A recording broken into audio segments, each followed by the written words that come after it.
Oh, speaking of Davao, mga kababayan, ito, speaking of Davao, ang sabi nila, sa buong mundo, tatlo lang ang may 911. Amerika, Canada, at Davao. Di ba, mga kababayan, totoo ba? Sa buong mundo, tatlo lang ang merong 911 emergency assistant na tinatawag nilang 911. Amerika, Canada, at Davao City. Pero mga kababayan, ngayon po sa balita, lumabas po, ano po yung lumabas sa balita, Ken? Ito po ang lumabas sa balita ngayon, mga kababayan. Ang lumabas po sa balita ay ang Canada. Naku, ano naman yung Canada? Ito po mga kababayan, mula sa Pilipinas Today. Ayan, post.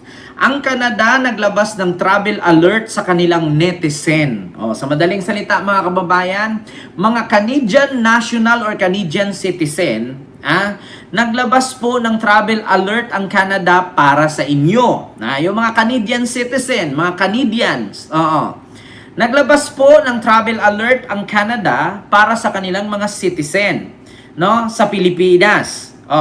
Pinanatili ng gobyerno ng Canada ang warning nito para sa kanilang netizen na mag-ingat sa pagbisita sa Pilipinas. Naku po, mga kababayan, bakit nga ba pinag-iingat ng Canada ang kanilang citizen pag bumisita sa Pilipinas? Ito po, basahin ko lang ha, mga kababayan.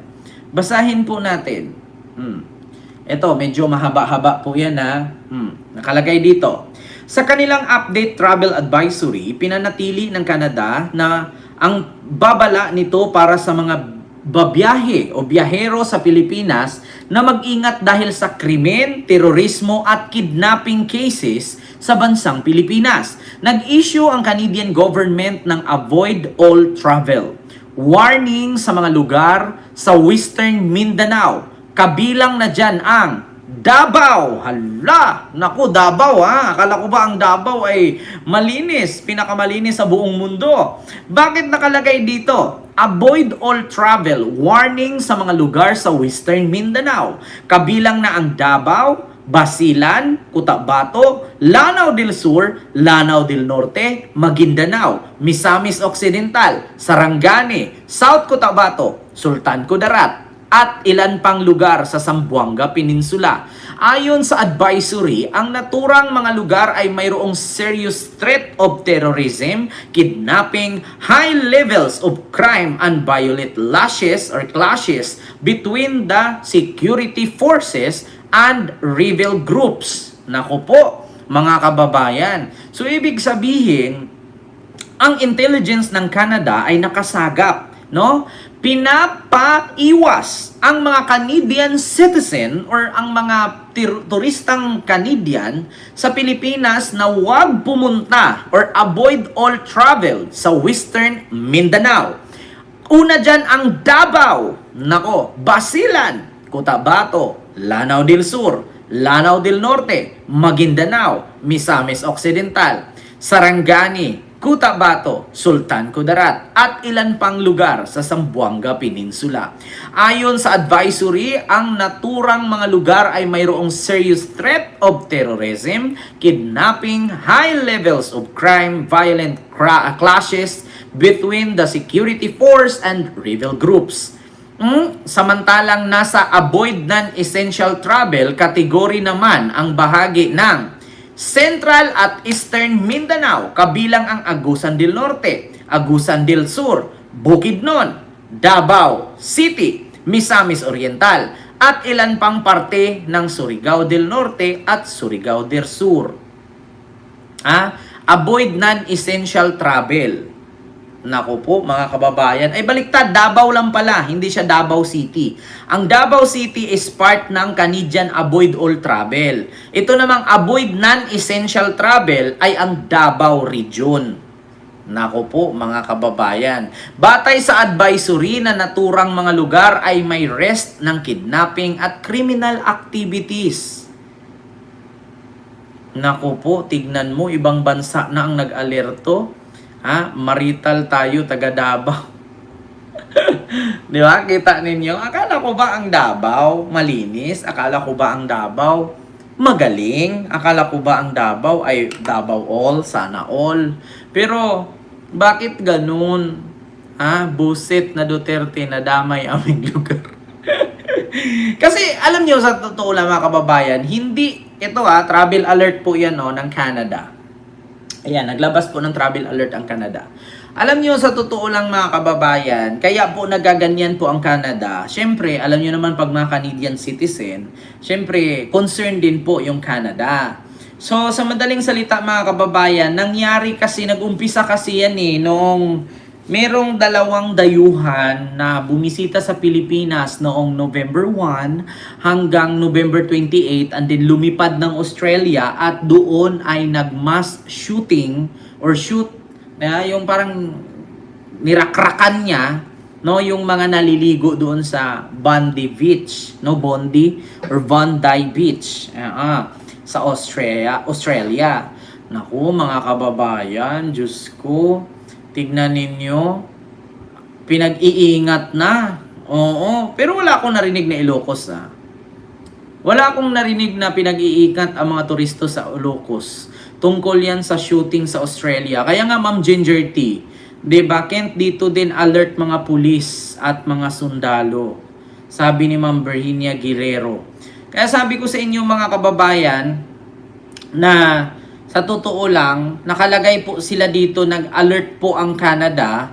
Avoid all travels, warning sa mga lugar sa Western Mindanao, kabilang ang Basilan, Davao, Cotabato, Lanao del Sur, Lanao del Norte, Maguindanao, Misamis Occidental, Sarangani, South Cotabato, Sultan Kudarat, at ilan pang lugar sa Zamboanga Peninsula. Pag sinabi natin Zamboanga Peninsula, nandyan ang Zamboanga del Norte, Zamboanga del Sur, Zamboanga Sibugay, Zamboanga at Ipil. Ayan, lahat na po yan. Pag sinabi natin Zamboanga Peninsula, ano po yan? From Dapitan City to Zamboanga City. Kasi naka-ano yan Nike.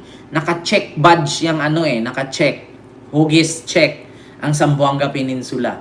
Ayun, ayon sa advisory, ang naturang mga lugar ay mayroong serious threat of tourism, kidnapping, high levels of crime, and violent clashes between the security force and rebel groups.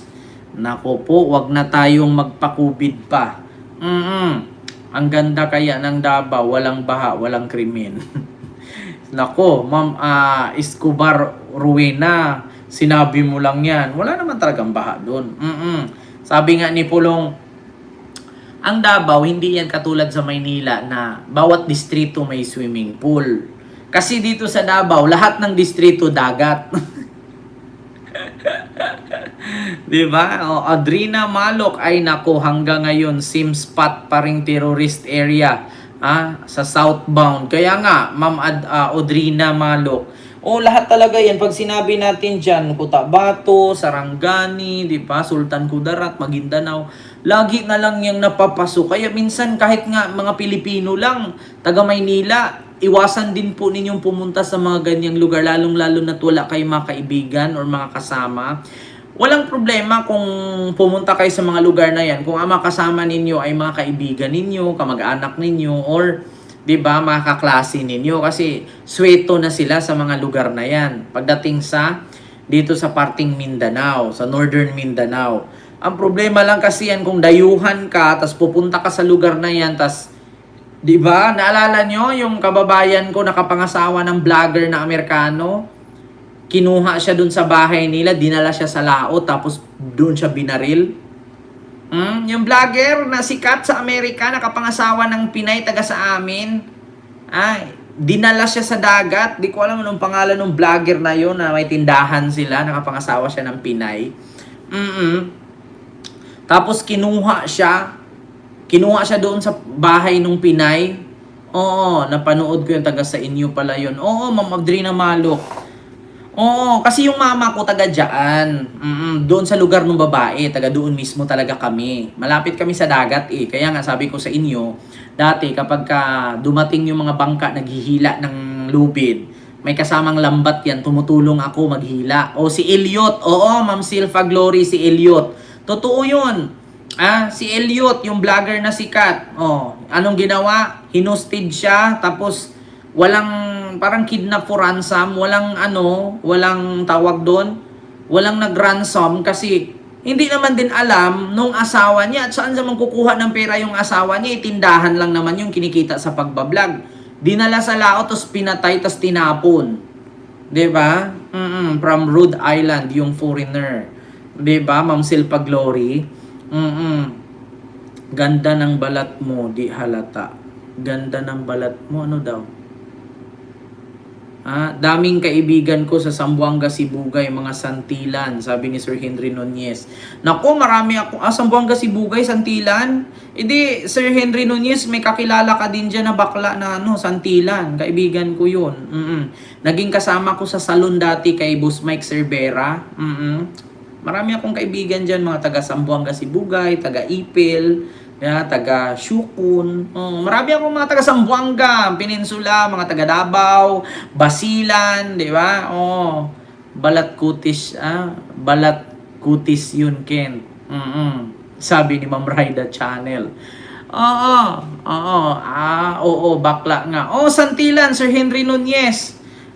Kilala ko yun.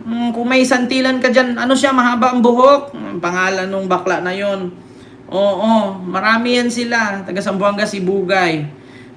Star Barrett, seryoso. Kent, nag-iisip na ako kung for good dyan sa atin kapag ganyan naman ang mga uupong mga leaders. Magstay na lang ako dito sa Italy. Actually nga, mga kababayan, kung kayo po'y mga abroad ngayon, no, kung malakas pa naman ang inyong mga pangangatawan, kung kaya nyo pa namang magtrabaho, kaya nyo pa namang maghanap buhay dyan at hindi pa naman kayo sumasakit yung mga kasukasuhan ninyo, 'di ba? Diyan na lang kayo. 'Di ba? Tsaka na lang kayo umuwi dito pag mag-ano na yung alam niyo yung pamangkin kaibigan ko si Robin Santilan. Sabi ni Sir Henry Nunez. Si Karen 'yon, sir. Baka pamangkin yan ni Robin. Karen kasi pangalan nun, yung bakla, yung transgender. So ngayon mga kababayan, no, sa mga abroad po na kaya nyo pa namang magtrabaho diyan at kaya nyo pa namang sumahod, no, yung hindi pa naman kayo talagang nanghihina, no, yung kapag kailangan nyo na ng fresh air, kailangan nyo na mag-alaga ng baka, baka, baboy, kambing, kabayo, manok, aso, kung ano-ano, pwede Jurassic, pwede anaconda o buhaya. No, ang gusto nyong alagaan, umuwi kayo ng Pilipinas. Pero kung kaya nyo pa naman, di ba? Diyan muna kayo. Ayan, Kent, meron kang kakilala, Helen Gracia Humin, ay wala po. Salon, Mike Cervera, kaya pala makinis kutis nyo. Hindi ako makinis, mga kababayan, filter lang yan. Pero maputi lang talaga ako. May balak pa naman akong pumunta sa resort ni Brenda Midge. Nagdadalawang isip tuloy ako. Kablasan Noon TV. Actually, ako hindi ko naman sinabing nakakatakot dyan kasi actually yung resort ni Brenda, Bukidnon yun.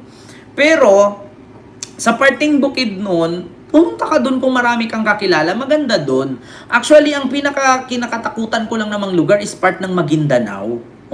Papunta ng Zamboanga at Maguindanao. Huwag kayong dumaan dito sa bandang Pag pumunta kayo ng Bukidnon, much better siguro Iligan to, Usamis kayo, tapos Iligan, Cagayan de Oro to Bukidnon, Bukidnon. Huwag kayong dumaan dito sa papuntang Bato, Lanao. Yan ang mahirap eh. Ako, actually, inikot ko ang Lanao pero hindi naman. Siguro, at kasi Mindanao naman tayo, sanay naman tayo sa mga ganyan eh. 'Di ba? Naikot ko buong Lanao, Cagayan de Oro, Osamis, Iligan, Oroqueta, Plaridel, Mapang, sa Pangdalaga, 'di ba? Papuntang Dapitan, Dipolog, papuntang Ipil, papuntang Pagadian. Naikot ko na lahat 'yan eh. Wala naman. Huwag ka lang pumunta nung alam niyo yung nag-deliver ng kambing, yung galing Batangas. Huwag kayong pumunta sa mga ganung lugar. Kasi mahirap. Iba talaga yung lugar na yung Maguindanao. Huwag kayong pumunta dyan. Yung Basilan, nako, huwag talaga kayong pumunta dyan. Bandang Basilan, Maguindanao. Mahirap na yung mga lugar na yan eh. Critical area na kasi yan dyan. Yung Mama Sapano, Hulo, Sulo, Mahirap na yan. Maliban na lang kung may makakilala kayo dyan, sige, gora. Kasi mga tao dyan, sweeto na eh. Pero kung hindi ka naman, turista ka lang, huwag ka na magbalak. Kent, meron akong kilala sa Davao. Kinatok siya ng tukhang group. Sinabihan na lipat ka sa ibang lugar. Huwag ka na magpakita sa Davao. Bakit kaya? Malay natin kasali siya sa tukhang. Mas mabuti sa abroad magstay at mag-retire. Fresh air at pagkain kaysa umuwi sa Pilipinas. Lahat maruming tubig, pagkain sa probinsya. Sa amin naman, hindi naman marumi ang tubig. Pero maganda sa probinsya kasi kung for good ka na talaga. Oo, pero marami pa ring lugar talaga sa ating bansa na maraming ganyan mga turista. Kasi bakit? Ito kasi ang pinaka masakit sa ating bansa mga kababayan na bibigyan ka lang ng isang bundle, bibigyan ka lang 1,000,000, nakakalusot na yung mga kontrabando. Yan ang masakit kasi sa atin, lalong-lalo na sa Bureau of Customs at sa Immigration. Mahiya naman kayo. Alam nyo, yan ang yan ang nagpapahirap sa ating bansa. Yung Immigration, Bureau of Customs, BIR. Kasi dyan nag-umpisa ang mga katiwalian Lalong-lalo na yung Bureau of Fire, BFP, ano ba yan? Bureau of Fire. Yan, malala ang korupsyon dyan sa Bureau of Fire. Naku, mga kababayan, matindi ang korupsyon yan.